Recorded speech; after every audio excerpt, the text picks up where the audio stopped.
7 Days to Die is a survival horror game that I imagine I'm going to be spending hundreds of hours playing. Now I love these types of survival games, but I'm going to feel like a right fat sack if I just sit on my butt all day long gaming. So, I've come up with a rule set to turn this game into a calorie burning, muscle building workout. Each game day is an hour long in real time, that's 40 minutes of daylight and 20 minutes of dark. During the daylight hours, the undead walk, and at night, my god, they sprint. So during the day, I will walk too, continuously, on a treadmill. I'll be burning calories without disrupting the gaming flow. For each zombie I kill, whilst I'm hunkered down securely at night, I will do 2 press-ups per zombie. And for each and every time I die in-game, I'm going to punish myself with 50 burpees. That's something I do not want to do. I want to make it past day 7, the horde night, and burn some calories in the process. Let's see how it goes. Day 1 started with a bash, a stab, and an infection that needed treatment. I wasn't used to walking and killing zombies at the same time. But an arrow to the head and a club to the skull later, I was 8 press-ups deep and on my way to get some medicine. I got a pistol instead. Tried it out and yeah, it works. I was now 14 press-ups in, and the first night was approaching. I decided to camp on the roof of a gun shop, added another 6 press-ups to the total owed, and whacked my sleeping bag down for the night ahead. I could still hear some zombies mucking around underneath the roof, so I went down to check it out. Stab, stab, stab, slash, slash, slash, stab, stab, stab, walking, walking, walking, punch, punch, shoot, stab, stab, stab, stab. That was 46 more press-ups, but at least now, my place was safe. With day 1 done, I had burnt 250 total calories walking, and had 66 press-ups to do. I'd say that wasn't a bad start, at least in terms of getting fitter, but the infection was worrying me. On the morning of day 2, I jumped back on the treadmill, had some water, and made my way back to the traders, who again was out of medicine. So I spent the day going house to house in town, adding more press-ups to my total, and looking for a way to treat my infection. I added 28 press-ups in that search. And no, I did not find any antibiotics. With the infection reaching a worrying level, and my search fruitless so far, I decided to take on an errand for the trader. He rewards you for his favours, and there is a chance I could be rewarded with an antibiotic. So I made my way over to the local caravan park he asked me to clear out.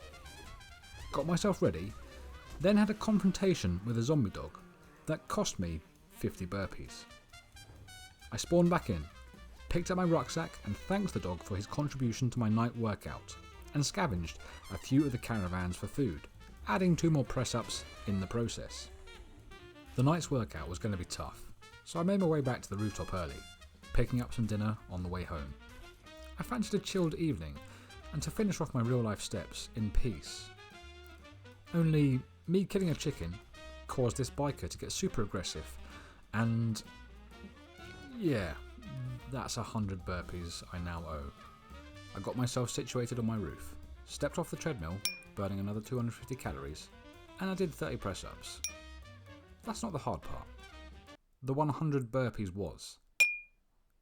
I had a lot of breaks, but by morning time I was back on the treadmill, and I needed a slow day 3. It was 4 days until the big night, and I wanted to find somewhere more secure, build up the arsenal of weapons, ammo and food I had, because I do not want to do any more burpees. That was hell.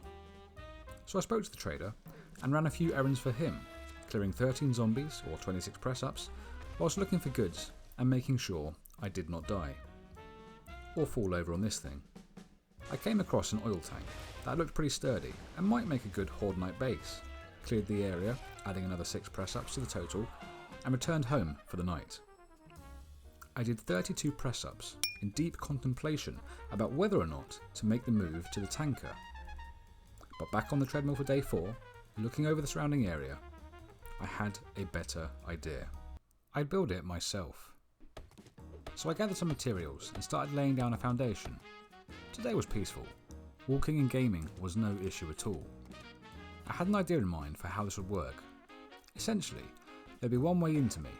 I would cover the safe room in a lot of stone blocks, forcing the AI to come down one path. I could stand here, getting some kills, fall back to the next trapdoor if that one fell, and close the final door if it got too heavy. I made a lot of progress on day 4. Had 2 visitors in the process, but it was a chill day. I did my 4 nightly press-ups, which felt like light work, and on day 5, I carried on.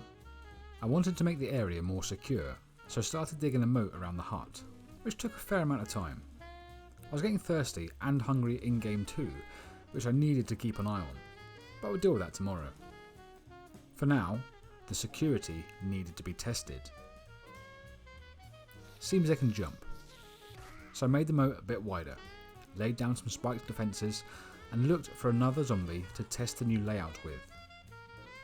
Took some time bringing him back from where I found him, but yeah, we've got a decent defence, I think. So with day 5 over and done with, I got off the treadmill, did another 4 press-ups, and welcomed the arrival of day 6. There was a couple of things I wanted from today. Firstly, there was a panic room to build. This was a room at the back of the main hut that would be surrounded by a moat of spikes. Not impenetrable, but if the main building fell, this secondary building would be the final fallback area. The Coward's Hut, I named it. I also needed to get some food and supplies, so made my way cautiously into the local town. I needed to get things that would sustain me until the following evening, or things I could sell to the trader in exchange for bullets. I wasn't looking to engage for the sake of it, so I snuck into ceilings and avoided escalation where I could. I ended up dealing with 11 zombies. I gathered a fair amount of stuff, and as dusk was approaching, made my way to the trader one final time. He sold me his goods. I got back into the safety of my rooftop, stepped off the treadmill, and completed the 22 press-ups my rule set had demanded. The Horde kicks off at 10 PM, so I had a few hours to kill. Did some upgrading, kept myself hydrated and with a full belly. Then I literally stood still on the roof of the hut, getting my steps done, waiting for the night to roll round. At this point, I was genuinely curious to see how this place would hold up. I had, though, one final piece to lay down, a landmine. So as the clock drew closer to 10, I jumped down from my perch and set the trap up on the makeshift bridge. Things were about to get interesting. As the night started, I heard them running. The mine was triggered, but it hadn't destroyed the bridge. They had easy access to me. Luckily, the trapdoors held up surprisingly well. They weren't completely stopping them, but they gave me a bit of breathing room. The Coward's Hut might not be needed. One of the zombies, clearly annoyed at the lack of human flesh to eat, destroyed the only way over to me, and the rest of the night, well, it was smooth.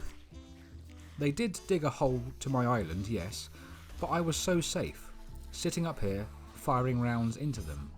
And yes, with another infection. As the evening drew to a close, I had completely lost count of the amount of press-ups I was going to have to do. I had already killed 66 zombies, and checking my player stats the next morning, I saw that I had an extra 260 press-ups to do.